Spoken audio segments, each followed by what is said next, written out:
Hello, Tom Cermak with more answers for your questions. The next question was, why are we not supposed to put tackless strip in front of a pinless metal or a pinned metal before we put the carpet in? Well, with a pinless metal, it's a glued down installation. So the carpet is glued into the metal, the carpet is glued onto the floor, and then we pound down the lip to secure and cover the edge against wear and abrasion. So that's not a good thing. Same with a pinned. We don't want to do it because it's not necessary.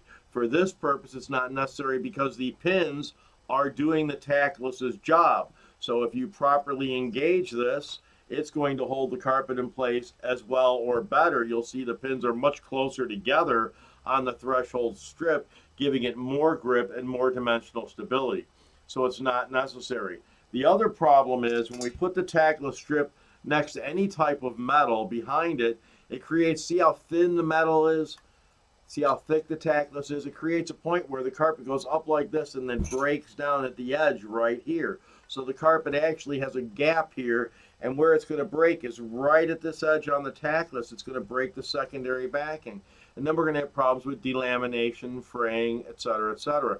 And I see the same thing when they take a pinned metal. They're not getting it to adhere properly, usually because they've got delamination already. And rather than repairing the delamination so that it properly adheres, they'll throw a piece of tackless strip here.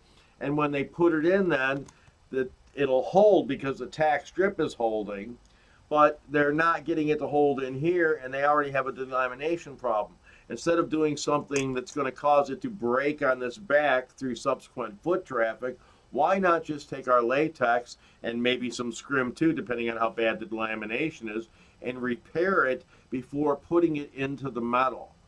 You know, doing things in the proper sequence and not doing things. Everybody wants to make it simpler, but simpler doesn't make it right. It's the same with, we see a lot of Z-bar used inefficiently. You know, Z-bar is pretty simple stuff. You stretch it past, you tuck it underneath, you stretch it in, you tuck it underneath there, and it gives a nice smooth edge. That's wonderful. But this is not made, again, for a high traffic area for the same reason. If this is a high traffic area and you walk across this, over time, because of the difference in height and this hard, rigid, sharp edge on the tackless, it's going to break the backing. This is made for up against walls, up against fireplaces, and for areas of low traffic, not areas of high traffic, because of the potential for damaging the backing of the carpet. Not to mention, if it's thin carpet, you may actually feel the tackless when you walk across it.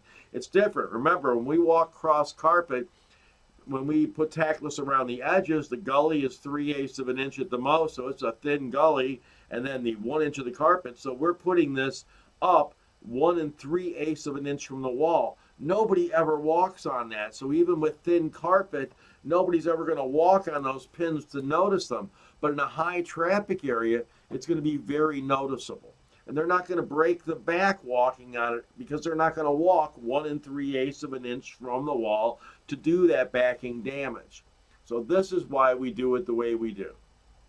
I hope that clears it up for you. If you have any questions, Captain Carpet at msn.com. I'd be happy. If you have any other questions you want to ask, just give me a shout, Captain Carpet at msn.com.